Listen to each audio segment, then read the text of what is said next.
¿Qué tal? Soy Michael Neumayer de Alemania. Es un honor para mí haber sido invitado para dar una conferencia sobre inteligencia artificial y el manejo de la información de gran magnitud para el diagnóstico integrativo. Para comenzar, deseo señalar que no tengo conflictos de intereses y que introduciré el contexto de la inteligencia artificial. Esta es la agenda de mi charla. Ya mencionamos el primer punto, luego el contexto del diagnóstico integrativo, el contexto de la información de gran magnitud y luego ir a un resumen de los temas. Entonces, en primer lugar, tenemos que referirnos acerca de la pregunta de ¿qué es la inteligencia artificial?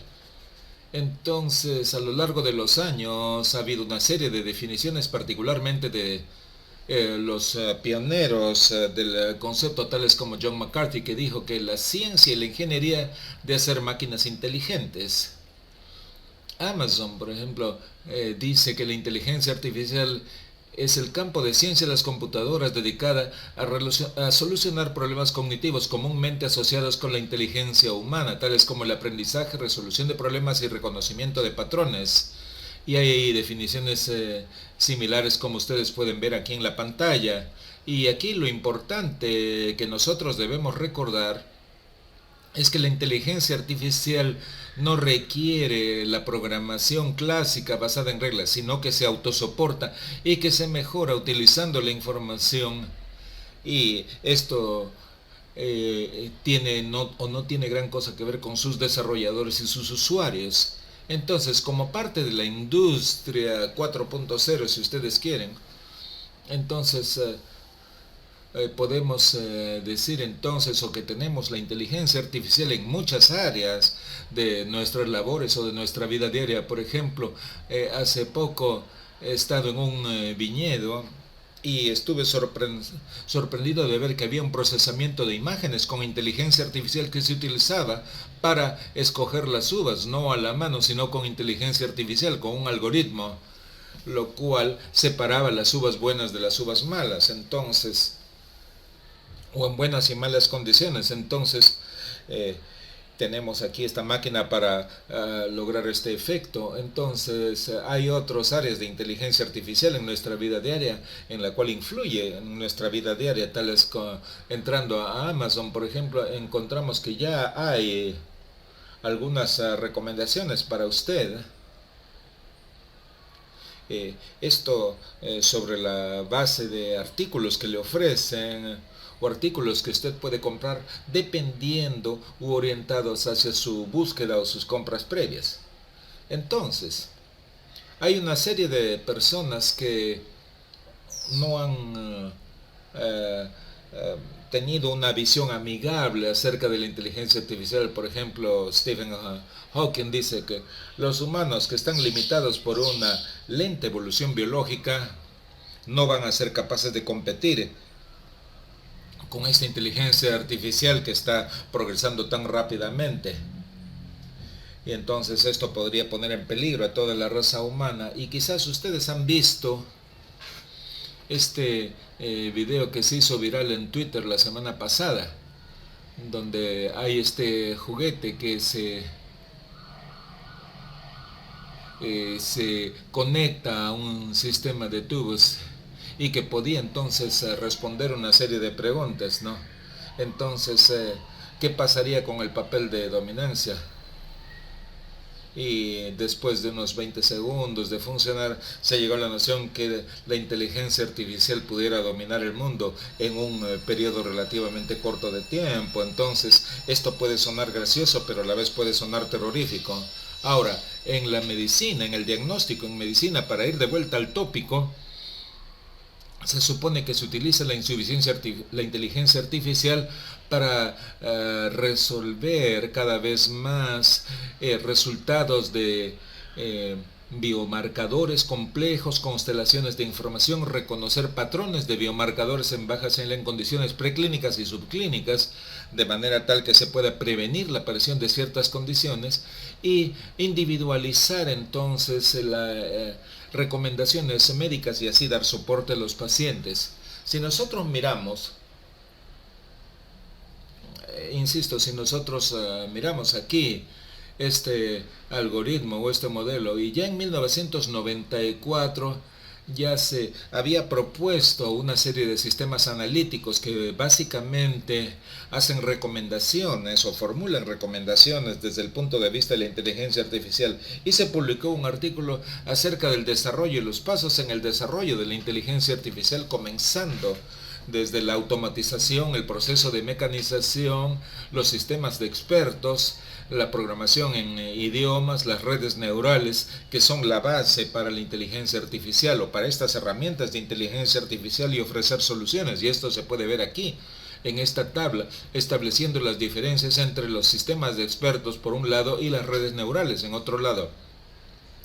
Es interesante con los sistemas de expertos es que puede pasárseles la información debido a la vasta cantidad de la misma, pero el sistema experto está basado en la programación, mientras que la red neural no tiene nada que ver con la programación.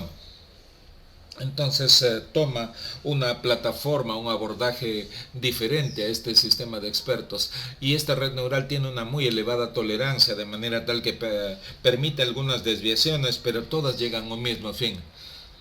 Entonces hay soluciones de inteligencia artificial que están disponibles hoy en día.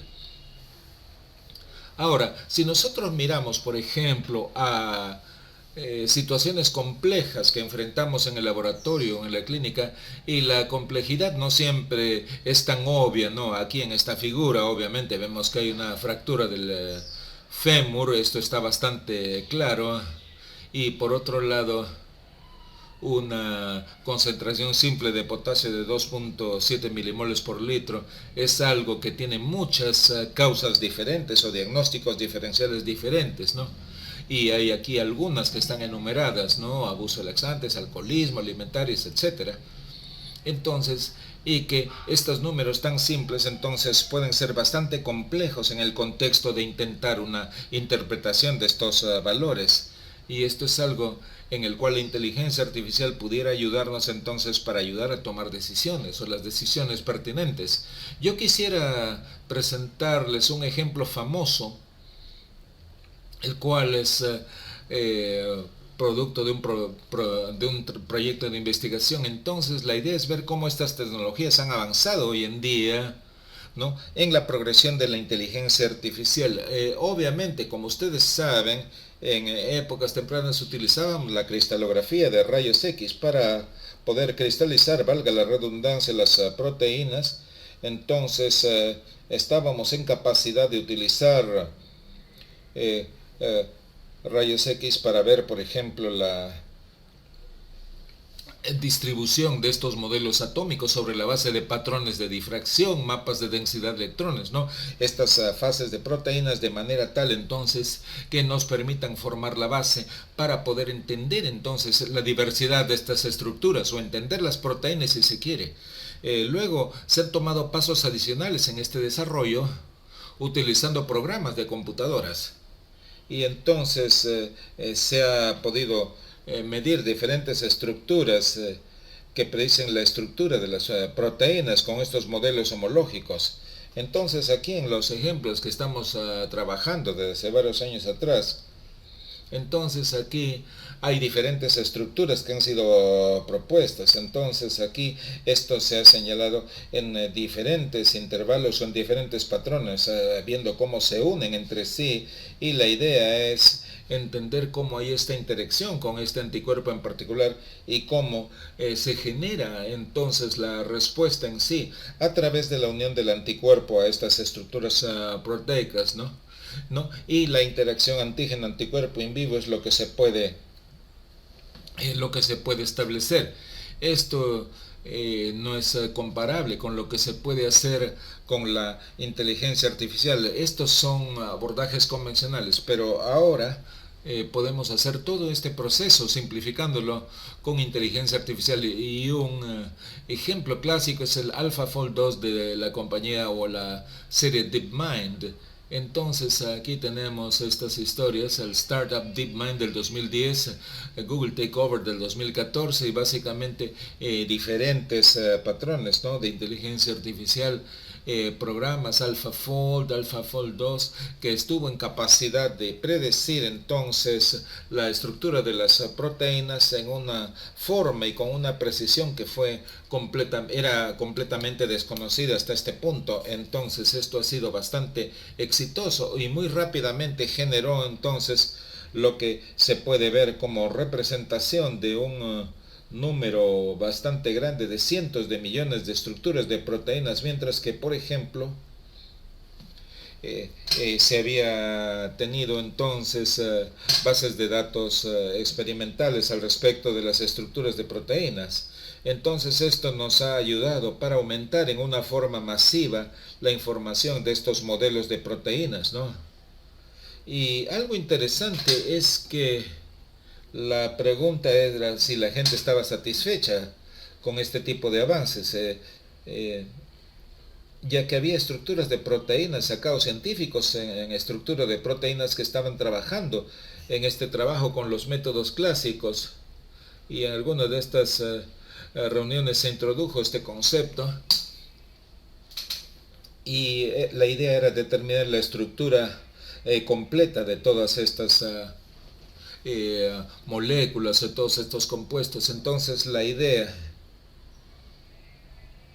y esto generó entonces cómo se podía establecer las estructuras. También hay un número de historias exitosas de diagnósticos con el uso clínico de la inteligencia artificial, y muchos de estos estuvieron asociados con el reconocimiento de imágenes, como se ve acá, por ejemplo, un carcinoma, la caracterización, la clasificación, melanomas, y había una serie de imágenes, y entonces se puede observar entonces que hay algoritmos que básicamente trabajan igual o mejor que las modalidades promedio o que el médico investigador promedio. Y lo mismo es cierto en la inteligencia artificial, las soluciones de inteligencia artificial en radiografías, por ejemplo, en imágenes de radiografías, las cuales se establecen con la finalidad de obtener información acerca de la heterogeneidad o también la caracterización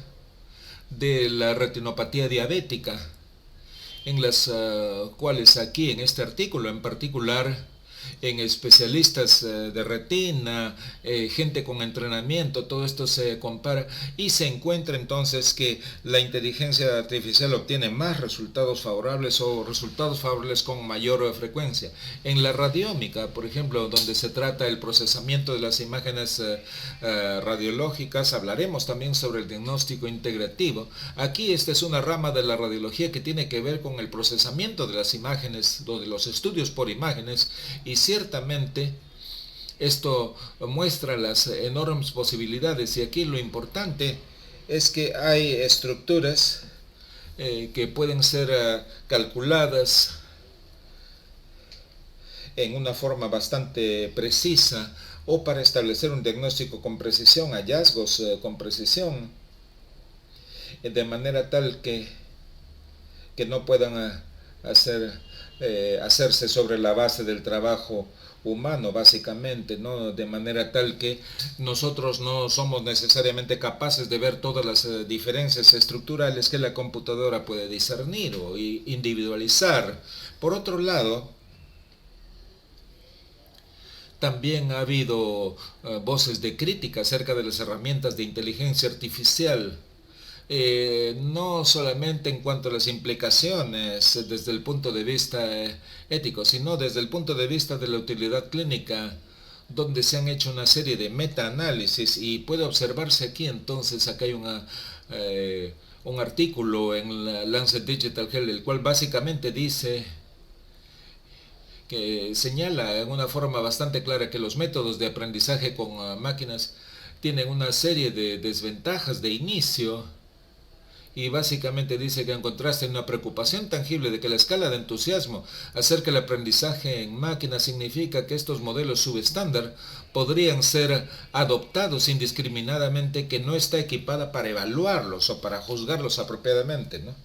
Entonces nadie es lo suficientemente experto en inteligencia artificial como para interpretar sus hallazgos. Entonces podrían generarse modelos subestandarizados que afecten la calidad.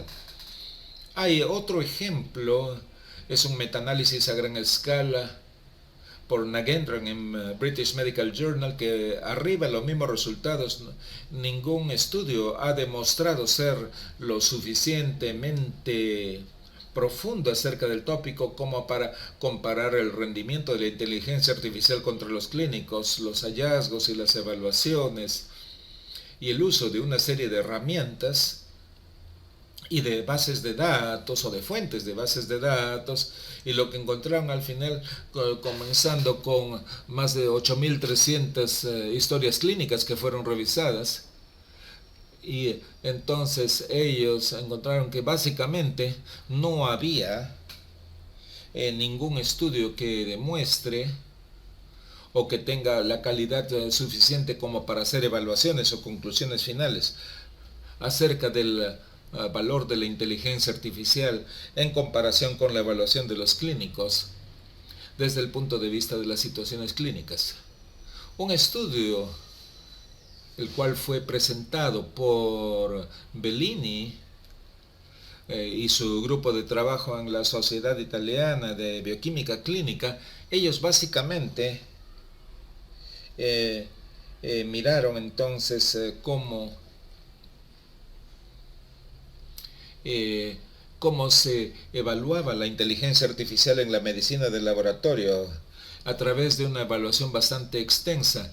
Y la pregunta es si la gente de los laboratorios tenía acceso a información clínica o a información clínica detallada, y usualmente este no es el caso. Y sobre la base de estos hallazgos, en un 44% de los casos podía verse que esta información en historias clínicas electrónicas, las preguntas clínicas y el examen clínico, y también las historias clínicas electrónicas, esto era la fuente de información, pero el grado de integración de la información era diferente. Solo un 20% tenía una integración apropiada y detallada de los datos, diagnóstico clínico, laboratorio, imágenes, mientras que en un 80% solamente había información parcial, y esto era lo que sucedía la mayoría de las veces si es que se pretendía integrar los datos para el diagnóstico. La información accesible también es bastante heterogénea o heterogéneamente distribuida desde el punto de vista del personal del laboratorio.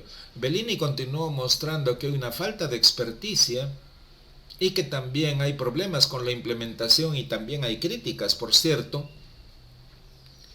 desde el punto de vista de este desarrollo, y hay temor de que la inteligencia artificial reemplace al personal de laboratorio, que juegue en todo caso un rol marginal desde el punto de vista de manejo de la información, pero por otro lado hay soporte para la toma de decisiones, y se encontró entonces que no está muy claro cómo esta inteligencia artificial podría trabajar buscando ser beneficiosa.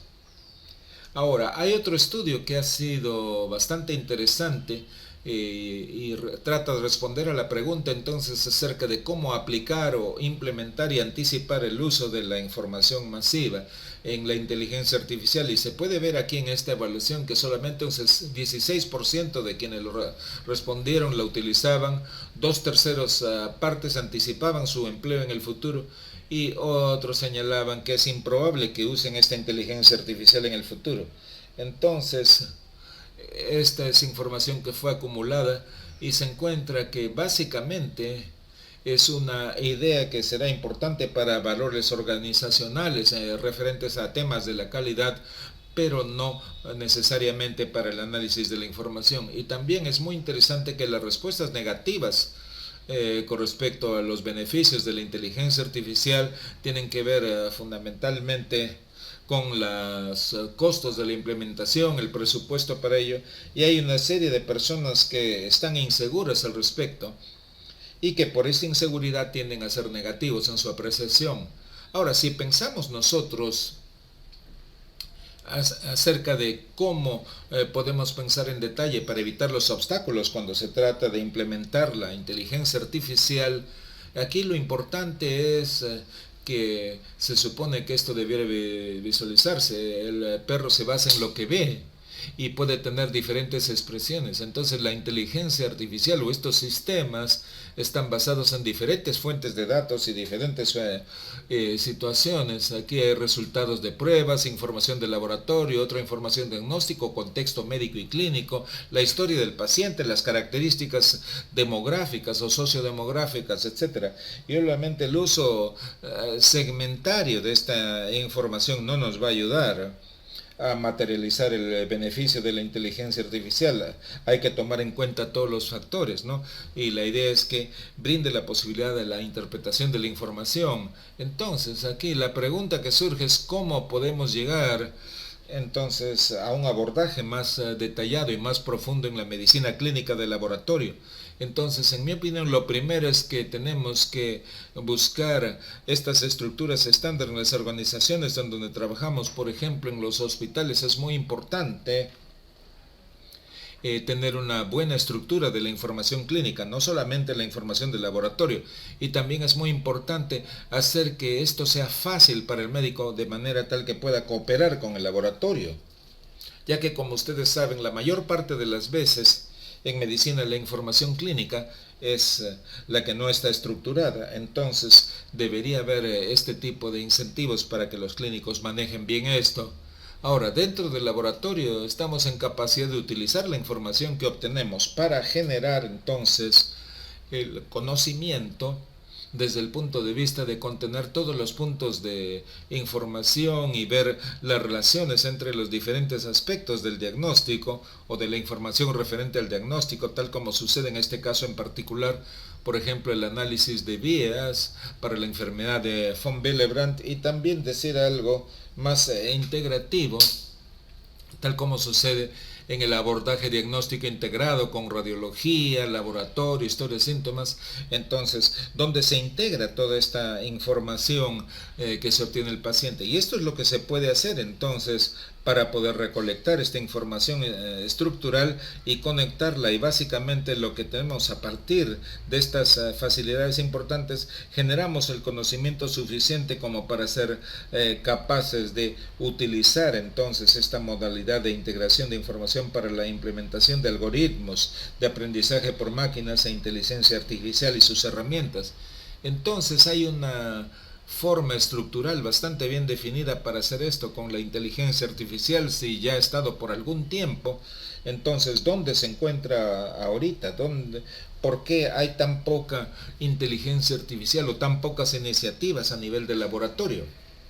Y yo creo que la pregunta es bastante importante. Si nosotros miramos en el campo donde se está utilizando la inteligencia artificial, esto no usualmente es el laboratorio. Estamos en el proceso de determinar con diversas evaluaciones cómo se va a utilizar.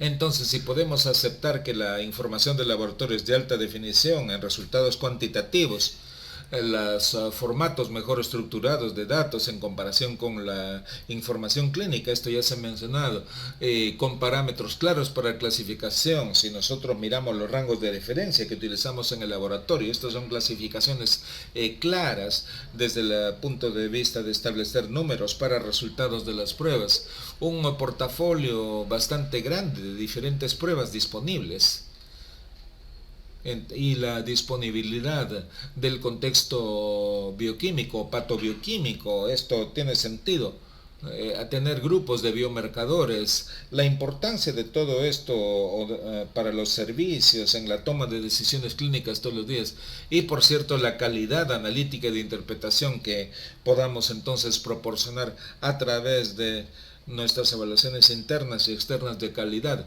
Entonces, si consideramos todos estos aspectos, el laboratorio debiera estar bastante adelantado y liderar entonces la implementación de estos nuevos conceptos y contextos. Pero en la vida práctica, en la realidad médica, la radiología y el laboratorio son los campos en los cuales realmente se ha investigado y donde se pudiera impulsar entonces todo este trabajo de la inteligencia artificial.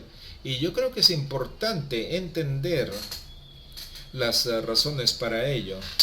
En mi opinión personal, la razón es que el laboratorio es un sistema de diagnósticos en los cuales tenemos, por ejemplo, 150.000 kilómetros de vasos sanguíneos a través de los cuales los biomarcadores circulan en el organismo, de básicamente cualquier parte del organismo.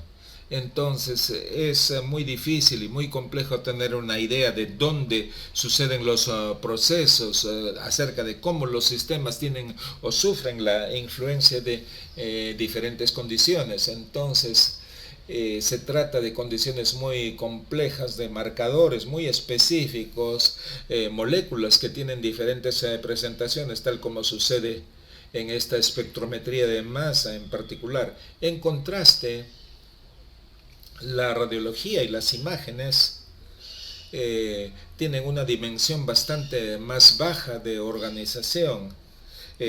Son píxeles que se pueden definir o diferenciar, esto en ejes de espacio X, y Z, y tomar funciones, datos en el tiempo, por ejemplo, las concentraciones cardíacas que tienen píxeles que cambian de blanco a negro, esto y todas las sombras que están presentes o todos los tonos de gris, haciendo mucho más fácil entonces interpretar este tipo de hallazgos o estas evaluaciones de biomarcadores, ¿no? En las cuatro extremidades, por ejemplo.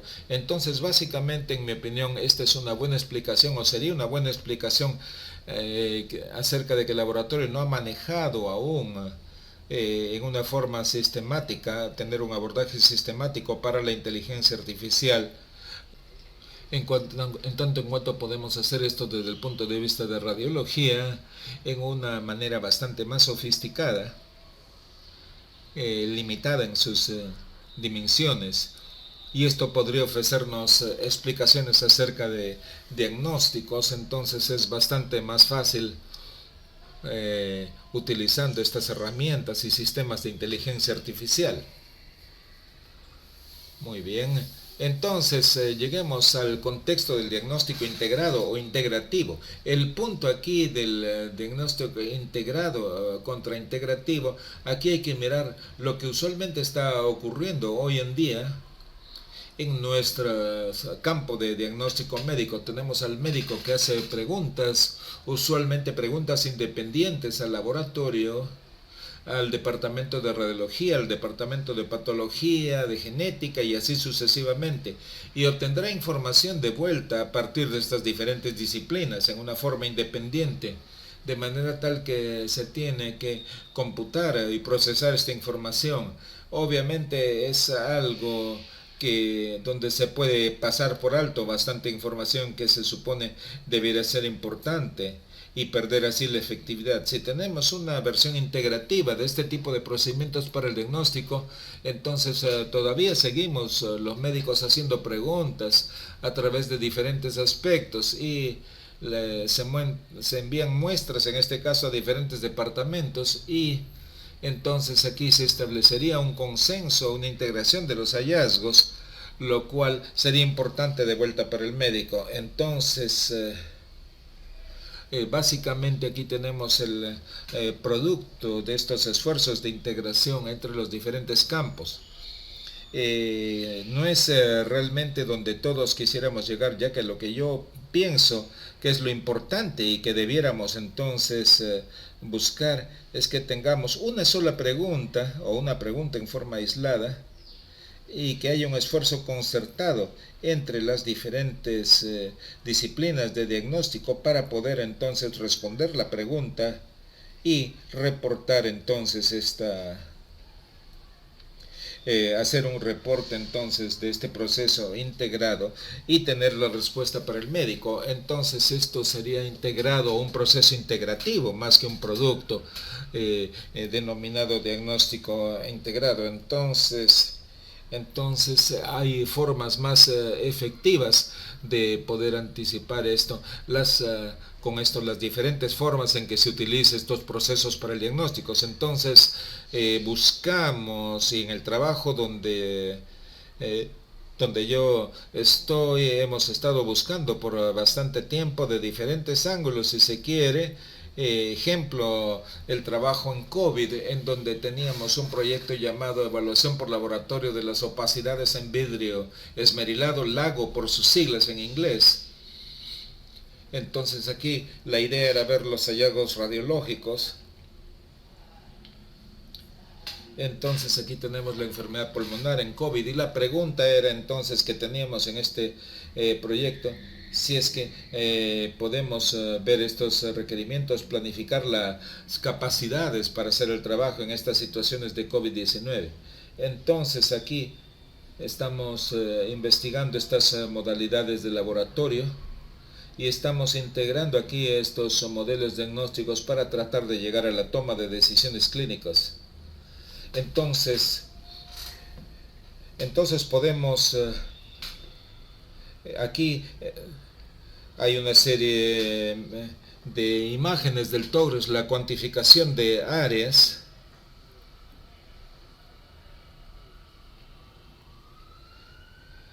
Entonces tenemos una serie de parámetros hematológicos que siguen y entonces tenemos aquí, por cierto, algunas porciones de ADN circulante con una proporción entonces de componentes que sufren apoptosis o necrosis, investigando aquí los parámetros de los pacientes y aquí en este agrupamiento no supervisado, en esta validación. Entonces tenemos este juego de validación y también en juegos de información de los pacientes que vienen al abordaje de categorización que predice entonces que sea probable o improbable el ingreso de los pacientes en la UCI. Con facilidad tenemos una serie de agrupamientos y podemos ver que hay entonces una predicción, si se quiere, con este algoritmo. Y vemos aquí el ingreso en la UCI y la evolución favorable posiblemente de estos pacientes. Y entonces esto se estableció con bastante claridad.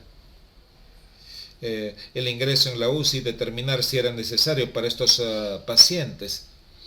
Entonces aquí tenemos la información en este abordaje integrativo y pudiéramos tener entonces la capacidad de establecer estos algoritmos para poder tomar las decisiones clínicas y tener esta información que no es útil precisamente en forma aislada, sino en forma integrada.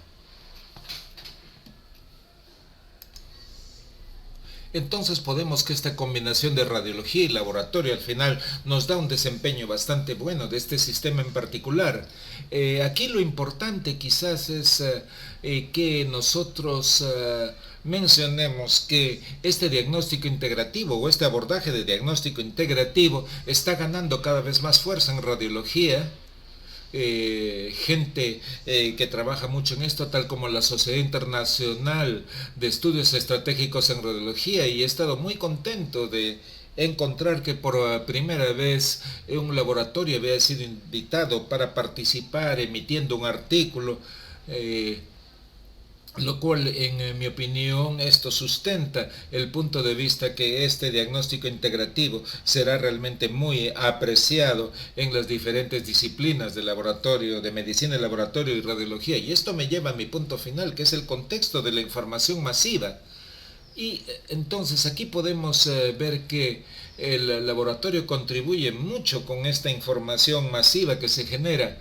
Esta es una compilación de 15 años de información médica de nuestro hospital universitario, Universidad de Heidelberg, Mannheim, la ciudad en Alemania, en donde se evalúan los resultados del laboratorio clínico. Esto se correlaciona con la información médica completa, por ejemplo, radiología, resonancia magnética de próstata, información de cuidados intensivos de los casos y de los pacientes, y entonces el laboratorio aquí contribuye con todo un juego de información consistente en 182 millones de resultados de laboratorio, compilados a lo largo de unos 15 años para todos los pacientes, sean pacientes de consulta externa o de hospitalización. Entonces aquí podemos asumir que hay una complejidad de los biomarcadores y que crece o crecerá a lo largo de los años venideros, ¿no? Particularmente en los análisis que se realicen, por ejemplo, espectrometría de masa o NMR, métodos que serán o habrán de ser utilizados en equipos clínicos cada vez más o en una forma creciente, y podemos ver entonces que en el futuro muy cercano la espectrometría de masa y todos estos análisis serán parte de los sistemas automatizados del laboratorio. Esto para el análisis de los metabolitos, de las hormonas, moléculas pequeñas, antibióticos, drogas ilícitas. En Mannheim, en mi instituto, trabajamos con 60 proteínas aproximadamente, mayormente con métodos de inmunoquímica, ¿no? Y esto nos lleva a resultados que también son evaluados en espectrometría de masa, y podemos hacer o evaluar hasta 400 proteínas simultáneamente en forma cuantitativa. Y esto puede hacerse entonces con sistemas que casi están comercialmente disponibles. Entonces podemos ver esto que está llegando a diferentes concentraciones, y podemos ver entonces que en el área de las diversas proteínas que están disponibles hay una gran precisión y buena concentración o baja concentración, niveles de baja concentración que pueden hallarse. Entonces vemos este buen desempeño y rendimiento de estos sistemas, este ingreso de información adicional que estamos enfrentando ahora en el contexto de la inteligencia artificial, y esto no es el futuro, es el presente o el futuro muy cercano. Y en términos de esta información masiva y de precisión, para hacer diagnósticos preventivos, entonces todos los diagnósticos que pueda ser posible de realizar o con los cuales tengamos los resultados del estilo de vida, las mediciones del estilo de vida, tales como podemos ver acá, la información va a ir hacia diversas nubes o diversos agrupamientos. Tenemos acá toda una serie de conectividades y relaciones midiendo las diferentes funciones corporales y los biomarcadores, y esto obviamente va a llevar al empoderamiento de los pacientes y también aumentar la disponibilidad de esta información masiva y llevar a nuevas formas de interacción, de integración de esta información con la información clásica del laboratorio. Entonces esto para la detección de enfermedades, y esto tiene relación con diversas enfermedades que no necesariamente tienen una manifestación clínica, y que pudiera ser entonces esto particularmente valioso y de ayuda para las enfermedades crónicas y sus diferentes manifestaciones y diagnosticarlas tempranamente. Entonces, en conclusión, yo creo que hay bastantes retos que se establecen para ir desde la información o el cuidado de la enfermedad que tenemos al cuidado de la salud en la medicina personalizada.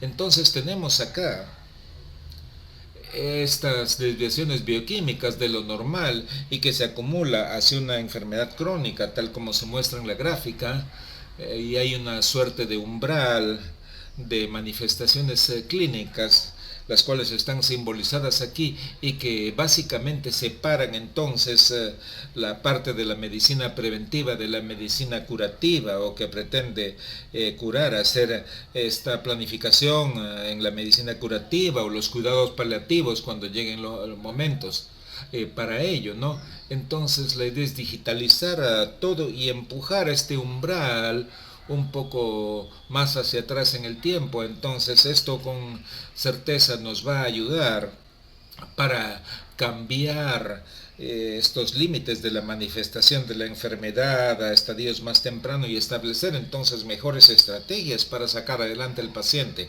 Entonces, en resumen, la inteligencia artificial permite clasificar información compleja y permite reconocer patrones diagnósticos, la profundidad de la información diagnóstica para mejor interpretación y mejor toma de decisiones clínicas.